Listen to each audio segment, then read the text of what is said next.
Hello, warriors enthusiasts. This is Wolf Ranger, and welcome back to Genemod for Clan Generator. Now, this is the beginning of our single clan series that I talked about a bit in episode 1 of the multi-clan one, where we will be following just one clan this time and focusing in on that clan, all the little stuff that's going to happen. There's a lot of things that can happen in multi-clan mode that can't happen in single-clan mode, but it's also going to go much faster as a series because, well, we don't have as much to look at. So, without further ado, I just want to get right into it. So, we are going to start a new clan here. It, of course, will be single-clan mode. There we go. The clan general we're used to. So, create and manage one clan, your neighbors remain a mystery to you. Where, yeah, so, bam. We will once again be playing on classic mode only. We are going to quick start, because I think that'll be fun. So let's hit next. So our clan has been saved. Welcome to Fire Clan, as they live by a stream in a cave, I guess? That's, interesting. I showed den labels. It's nice to, like, shut them off and just look at it. So let's have a look at Fire Clan, shall we? We have Cinderstar. She is an adult. She has antique brass eyes, short fur, intermediate body type. She is of average size. I really like her pelts design, though. She, of course, she's bloodthirsty. Why am I always getting bloodthirsty leaders? For videos, I guess we're just going bloodthirsty, so I guess we're doing another evil plan, then. She's a good storyteller and she has natural intuition. Next, we have Scratch Spot. He has dandelion yellow eyes, short fur, intermediate body type. He is below average size. He is the playful. He's a talented swimmer and a formidable fighter. We have Kite Feather, who is our Fire Clan healer. She has pine green eyes, long fur, semi-cobby body type, and below average size. She is lonesome, but she is fast as the wind. And she is a great speaker. Next up, we have Blue Sky without the E, just BLU. He is an elder. He has cinnamon eyes, short fur, a semi-oriental body type, and an average size. He is confident and he is a good teacher, although he won't really be training any apprentices because he's retired. Next, we have Shinerfish, who is our trans Molly, our first trans cat of anything I've done on a series. Olive eyes, short fur, intermediate body type, below average size. She is responsible and an incredibly clever cat. Also like her design as well. Next we have a Fly Speckle. He has aqua eyes. Ooh. He has short fur, oriental body type, and he is of average size. He is loving and he is an oppressive climber. Next we have Case Feather. She is young. She's a Fire Clan warrior. She has sepia eyes. She has short fur, intermediate body type, and an average size. Love her pelt. She is vengeful, but also a great hunter. We have Volkit, Tom. He has copal eyes, short fur, semi-oriental, and his size is average. He is shy, but he has an active imagination. Then we have Blue Bull Bat Kit. Wonders... Okay, no, don't worry about that yet. She has spring green eyes, short fur, oriental body type. She is of average size. I think she's 2 years younger than Volkit. She is impulsive and she's also quick-witted. So there we go. This is our single clan that we will be focusing on, Fire Clan. Fire Clan is seen as stoic and mercurial. So we're just seen as that. Now, of course, once again, I do have to go into clan settings, set up our settings. I'm going to have it automatically save every 5 moons. Cats can be spayed or neutered by 2 legs. Allow dead cats to fade away. I'm going to go ahead and shut that off, because I don't really see a need for that. Enable clan page background, yes. Use alter name generation, okay. Relation settings. Many cats will... I feel like for the interest, we should have this active. kits with other cats that aren't their mates. We'll go ahead and allow that. Allow unmated cats to have kits within the clan. Pregnancy ignores biology. Now we'll just increase same-sex adoption. Allow cats with no mate to have kits with cats outside of the clan. Yeah, we will do that. But litters can only have second parent will always be half clan. Litters with an outside second parent will always be with a non-clan cat. We're just going to allow them to have kits with anyone. We're just going to go ahead. Allow cats to get surrogates for litters.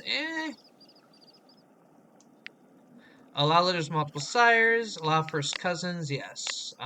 Role settings. Leaders can automatically choose any deputy leader relationships. Influence deputy choice. Interesting. I wonder what that means. Prioritize choosing a deputy that the leader gets along with. Okay, so that's what that is. Disable experience. Sorry, I got a bug on my screen. Allow leaders to retire. Healers can retire. Mediators can retire. Anyone can choose to become a mediator later. Healers will always default to herb gathering patrols, and mediators can patrol. Alrighty. So now I got our settings set up. So that took a little bit of time, but not too long. Tried to avoid it taking too long.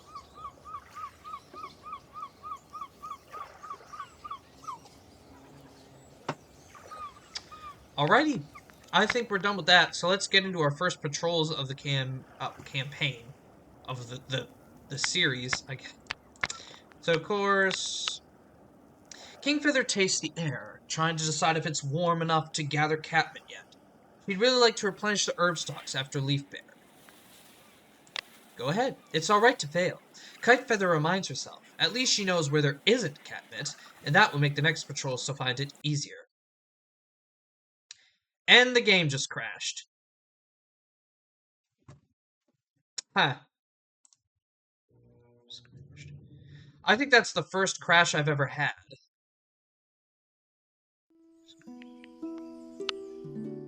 Okay, well, luckily we didn't really do anything, so we didn't lose any progress. Try again.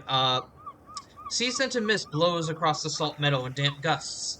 Kitefeather's whiskers bead with water as she stalks through the growing grass, fixating on each plant in turn, scanning for the right herb. The long pointed narrow leaves, the characteristic brown bulbs with tiny white flowers. Sea plantain isn't hard to recognize. Once new leaf arrives, Kitefeather is relieved to find it nonetheless, and chews off as many leaves as she can fit into her mouth. Okay? No crash this time, so that's good. Let's go ahead and go on a border patrol. As the patrol is checking the borderlines, they hear the trace of paw steps through the territory. Now, our clan really isn't known to be bloodthirsty. And once again, the leader is not here. Oh, no, yes, they are. She's going to antagonize them. The girl follows the sound, intent on finding the intruder. A kitty pet. No wonder they were so loud. They scare them off easily. Hunting patrol. Wind whips around Scratch Spot and Fly Speckle's pelts as they work their way up the cliffside. Cliffside above. The ledges are... the cliffside. Above, the ledges are covered in gannets. A cacophony of calls heralds the parents' return to the bustling colony. The cats weave around the occupied nest, staying just out of reach of the brooding birds in search of unguarded eggs. Scratch Spot spots a lone egg in an unattended kelp nest, but as he clambers over Wingbeat's buffet and a huge garnet lands right on it, Scratch Spot reacts, lightning fast, dodging its stabbing beak, then leaps onto its back and sinks his teeth into the back of its neck. It writhes and struggles, then lies still. That piece of fresh kill is so big. Scratch Spot and Scratch Spot, wait. No, there's a mistake. Scratch Spot and Scratch Spot have to carry it together. The clan gained respect towards Scratch Spot, which is cool. Not only the clan can gain respect if cats do things cool. So there we go. Let's check out the leader den. So we do have other clans. We just don't know who the cats are, who's leader, anything. We have Day Clan, who's mellow and calculating. Gull Clan, who is logical and mercurial. Tree Clan, that is amiable and chaotic. And Hickory Clan, that is stoic and decisive. I'm loving these things. But of course, Cinderstar doesn't really have any intention to do anything with them yet, so. Save there, and let's time skip the moon. Blue Sky awakens with multiple objects stacked on him, and the sound of giggling cats in the distance. Huh. Feather caught Cinderstar trying to sneak out of camp along guard duty. Oof. Volkit has tick fever. Great, we already have a sick cat in our clan. A Feather found Cinderstar outside there, so I don't think he's gonna like Cinderstar. Yes, Feather already doubts her. Which makes sense, she is bloodthirsty. Blue Sky doesn't know who put what on him, probably some kids. So once again, this will not have as much relevance in the series. So yeah, I think we just go ahead and do some more patrolling. Herb gathering, of course. The strengthening sun in the sky will bring dandelion plants out, always the first to take advantage of new ones. Those ones, perhaps there will also be other herbs ready to be collected, such as some wild garlic. Kite Feather heads out to look for them. Truly, dandelions are an essential herb to keep in stock, crucial for poison and stings. The white milk in their roots and the stems keeps for a long time. It is a potent cure for poison. Their leaves are weaker, but fast-acting. It can be chewed into poultices. Even the fluffy dandelion heads are useful, as Fire Clan Kitten's favorite short-lived toy. Just as useful as the wild garlic that she spots a little ways from the dandelions, hidden by some undergrowth, but impossible to miss due to their scent. Nice and successful. We're going to go on border patrol again. While on patrol, Fly Speckle notices some suspicious paw prints in the wet sand of the beach. They're going to proceed. Boldly, Scratch Spot follows the paw prints to a trespassing rogue and confronts them.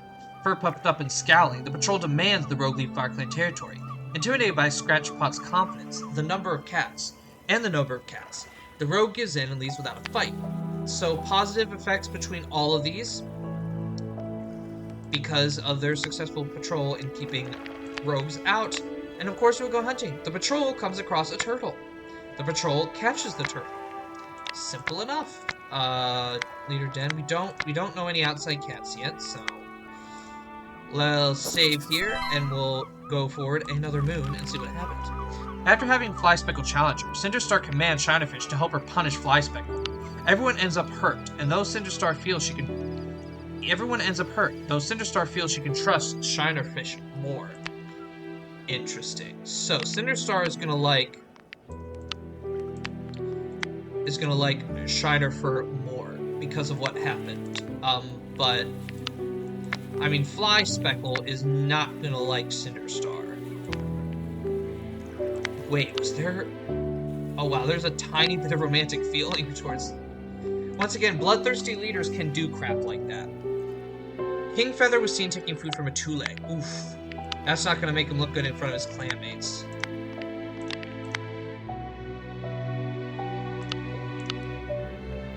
Interesting. Volkit sighs in relief as the rashes fade, promising StarClan to check twice for ticks next time. Volkit went missing for a few days. Huh. Weird. Yeah, we have no one to patrol because everyone's hurt. So, Kite Feather, go ahead on herb gathering. As Kite Feather passes through Fire Clan territory, she feels a presence join her. With hesitant nod, King Feather greets the Star Clan cat, nervously fading as the two converse. Before the Star Clan cat leaves, they bring warning of a cat nearly forgotten. Interesting. Just some hunting today. The patrol comes across a turtle. The patrol catches the turtle.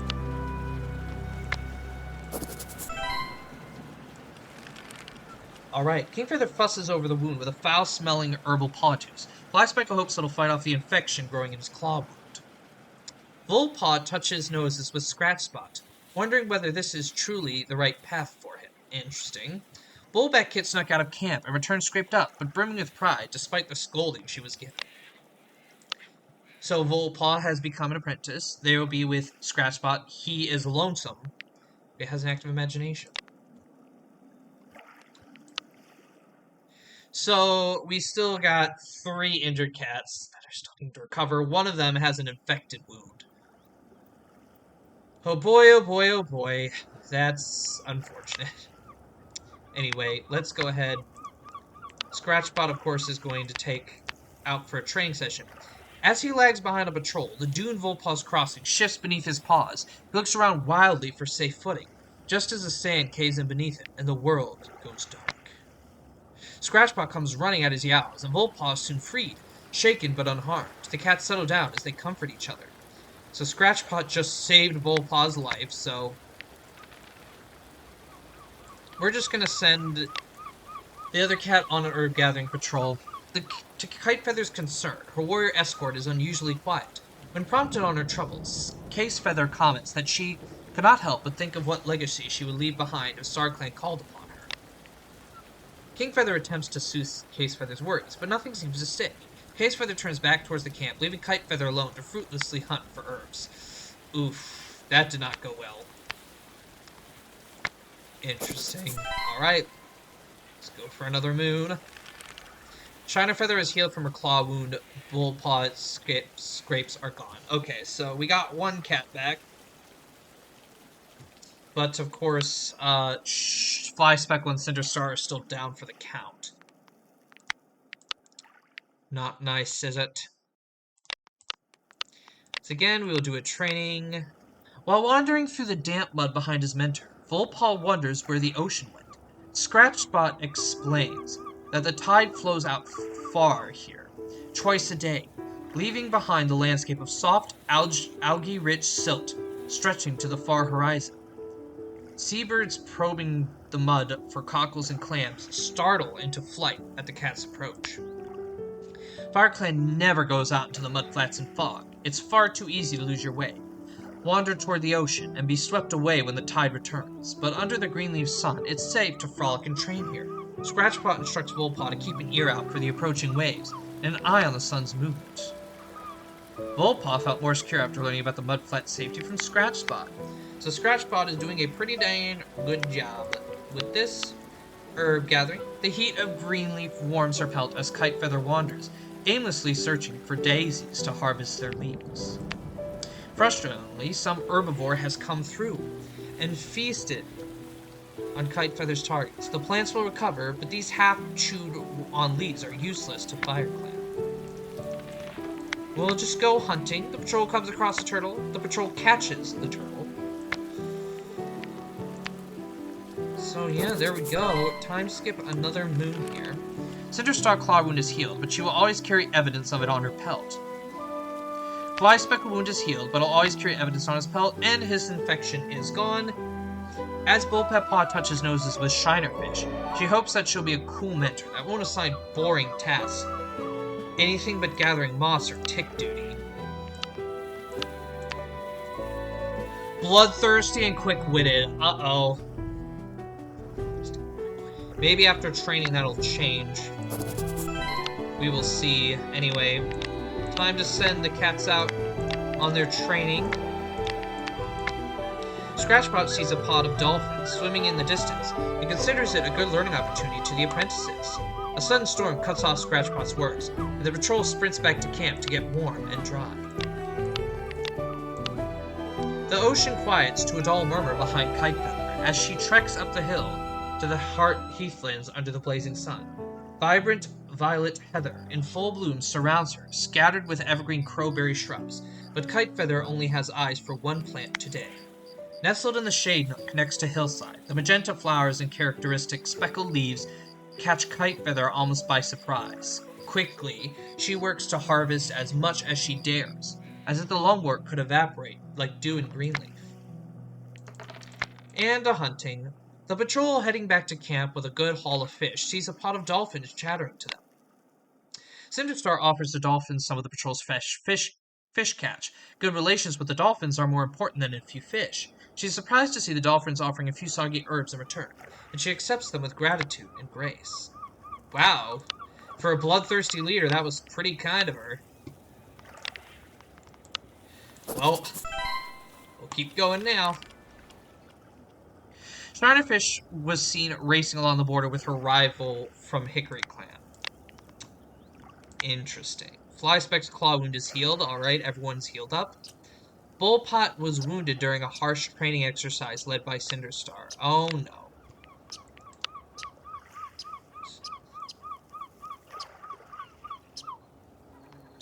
And now we have a hurt Bullpat Paw. Cinderstar is injuring every single cat in this clan right now. That's going to hurt their training. Scratchpaw says this might be a good chance to practice teamwork with Volpaw. Volpaw wants to challenge himself, he announces confidently. He play blows in front of Scratchpot, tail lashing as he dares Scratchpot to make it difficult. Scratchpot purrs, sorry, my eye, with amused approval and decides a tricky set of exercises. So they are getting along very well, those two. Gathering patrol. Dark clouds gather on the seaweed horizon. Kite Feather walks through the sand, weaving from dune to dune, eager to be back before the storm hits, but not without Ragwort. It still flowers late into the season, when most trees have already shed their leaves. Tall and bright yellow, it's also easy to identify by an unpleasant scent. Ragwort is a vital herb for joint pain and general strength, Kite Feather reminds herself, but that doesn't quite lessen the foul taste of the leaf-covered stems in her mouth. By the time the thunder growls overhead, Kite Feather is safely stored away. Neat. Unfortunately, we do not have enough cats to really hunt or patrol, so we're just gonna send, you know what, we're gonna send everyone on a border patrol for now. With clouds so dark on their eyes, Sister wonders if the patrol should continue.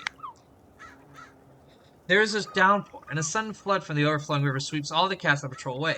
Some may have strayed away, paddling for their lives, but many are lost forever. Well, Cinderstar is the only one who really got screwed over there, so she lost her first life. Cinderstar got a scar after Fly Speckle challenged her. First life. The cat was drowned by floodwaters. Got her first death, at least it was Cinderstar and not anyone else. So nothing really interesting happened this moon, so patrol time. And more training for Volpaw. Scratchpot Spot takes Volpaw out of the camp to gather moss. No matter how patiently Scratchpot tries to teach Volpaw how to firmly but gently gather and shred the moss, he doesn't seem to be paying any attention. Frustrated with him, Scratchpot decides to have a talk with the leader upon their return to camp. Oh no. Oh no. She's gonna freaking injure him again. Herb gathering? Kite Feather finds a nice spot to sun herself. Kite Feather lies in the patch of sun, huffing. She deserves a nice break, away from all her clanmates. She could always just say that she failed to find any herbs after all. Border Patrol, Shinerfish finds a wounded cat near the Thunder Path.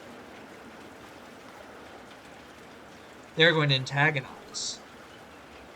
The patrol attempts to help the cat to a healer nearby, but the cat passes before they can make it. They bury the cat outside their borders. Okay, so Etriel here has died. Is a loner in life. And we just kind of like, who cares? Who cares? Bullpat Paw, poor Bullpat Paw. They're not getting any, she's not getting any training, is the problem. Okay, Bullpat Paw is back, her wound has healed, and she can get back to training. So, that's going to severely affect her.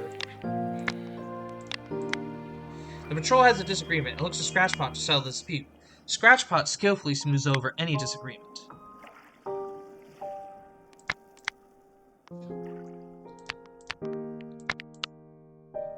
Okay, so this is a repeat, so we're just gonna skip past that one. Just do a border patrol again. Cinderstar heads out to mark Fire Clan's borders. Cinderstar finishes marking the borders, glad to be able to go back and rest her paws.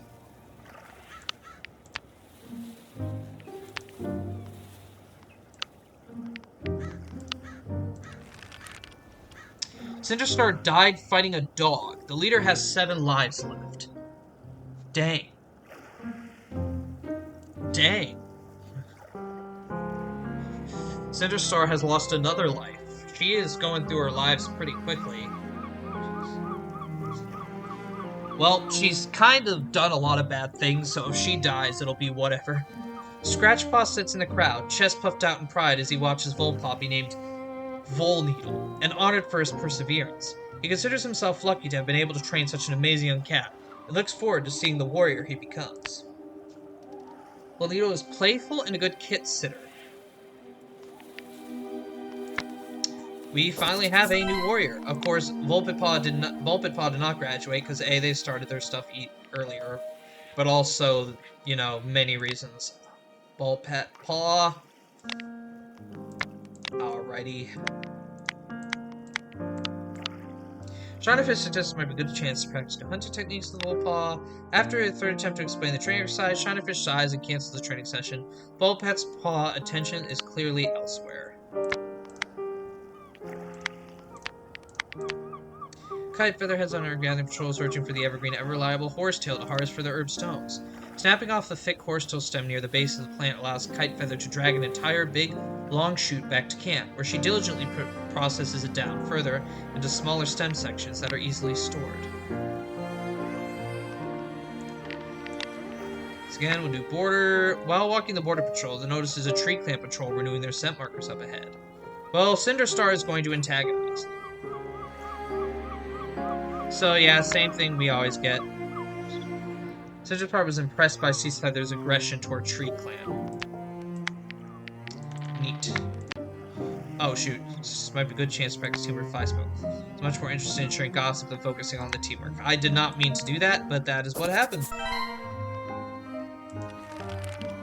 Flyspeckle confessed his feelings to Cinderstar, and they become mates! Didn't Cinderstar injure...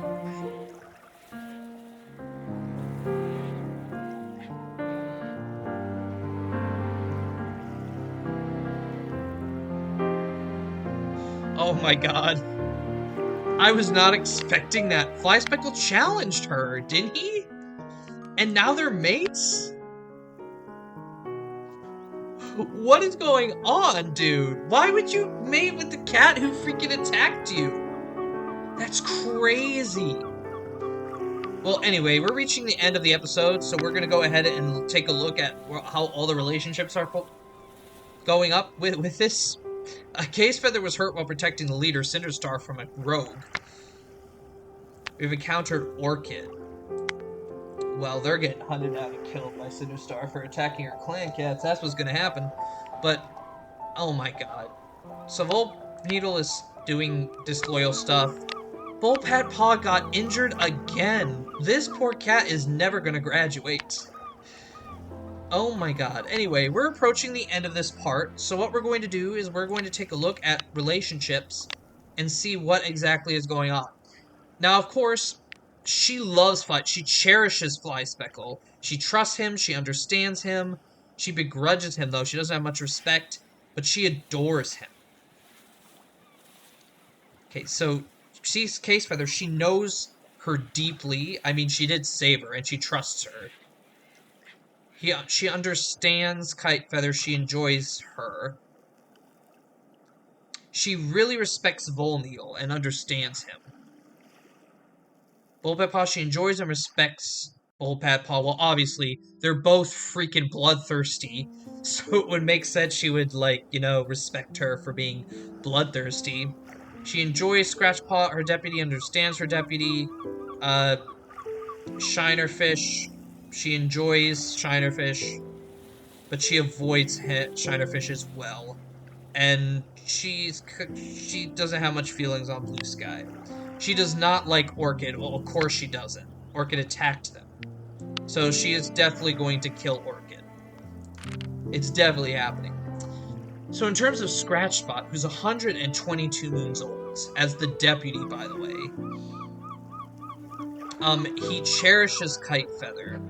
He trusts her and he understands her. Nice. He enjoys Casefeather, and he understands her. Blue Sky, he enjoys Blue Sky, respects him, and fancies him as well.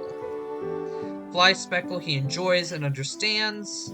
He enjoys Shinerfish, he enjoys and respects Vulpitpaw. He likes him, but begrudges and doubts him, but also understands him. Interesting. Okay, so Kite Feather cherishes and knows Scratchspot deeply. Enjoys partnership, respects, trusts, and understands her.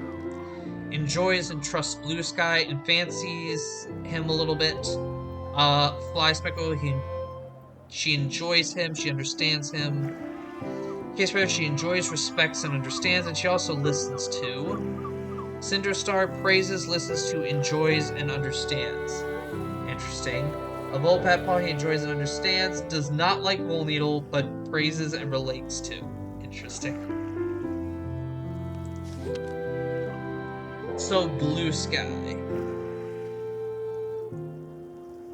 Blue Sky enjoys Case Feather, respects, and understands. Enjoys Scratchbot, trusts him, and also fancies him. He enjoys Fly Speckle and understands. He trusts Kite Feather, but he begrudges. He doesn't respect her. Bullpatpaw enjoys Bullpatpaw, enjoys and understands Shinerfish. Pretty on the line in terms of Cinderstar goes. Doubts Volneedle. Of course, I think that comes from the fact that he was talking to a cat outside the clan. Now, Shinerfish's relationship, she cherishes Blue Sky. He knows him deeply. Cherishes Fly Speckle, respects and understands, but doubts him. Enjoys Case Feather, understands pretty much. Hates Volneedle. Avoids, but trusts a little bit, and trusts a little bit. Enjoys Cinderstar, but also kind of avoids her. I wonder why. Bullpatpaw, enjoys, understands. Fly Speckle, of course, enjoys Cinderstar, understands her, and absolutely adores her. Don't know why. Kite Feather cherishes, respects, and understands. Cherishes Shinerfish, respects, and understands. Scratchbot enjoys, trusts, and understands. Case Feather enjoys, understands. She acknowledges her. Enjoys and understands Blue Sky, enjoys, respects, and understands Bullpatpaw, and enjoys Volneedle, but also avoids him. Case Feather, alright. She enjoys Shinerfish, she knows her deeply. She cherishes Fly Speckle and understands him. She enjoys and understands Kite Feather, enjoys Bullpatpaw, understands Bullpatpaw. Enjoys Cinderstar, understands Cinderstar, but doubts her. I wonder why. Enjoys Scratchspot, understands. Enjoys Blue Sky, understands. Dislikes Volneedle, begrudges, doubts him, and is completely uninterested in him. Doesn't like Orchid, because that cat attacked her, obviously. Volneedle's relationships, let's see where this is going. He enjoys Blue Sky, respects Blue Sky. He enjoys and respects Bullpatpaw. He respects and understands Scratchspot. He respects and understands Cinderstar, but dislikes her. Enjoys Fly Speckle, but avoids him. Not really much with anybody else. Bullpatpaw's relations. Hates Volneedle, interesting enough. Enjoys Fly Speckle, respects and understands. Enjoys, respects, and understands Case Feather. Enjoys Shinerfish. Enjoys and respects Scratchspot. Does not like Cinderstar, but respects her, but she also avoids her. She hates Volneedle, and she doubts him. She respects Kite Feather, and she begrudges and avoids Blue Sky. Well, everybody, we're a little bit over, but not too far over. So that will do it for our first episode of our single clan series. I hope you enjoyed it. This one, we're probably going to get through a little bit quicker, of course, since it's only one clan. So this one should go pretty fast. Of course, I will be catching this series up to where I currently have multi-clan, the multi-clan series before I continue multi-clan. So you're going to get 2 more videos of this back-to-back days, because I want to catch this series up. But let me know what you're all thinking of this series in particular in this clan, and if there's anything you want to add me to do to make it a little more interesting, just let me know. But thank you all for watching. Please claw out that like button. Also, please subscribe to join the Ranger Nation. And, of course, leave a comment. I will see you all next time.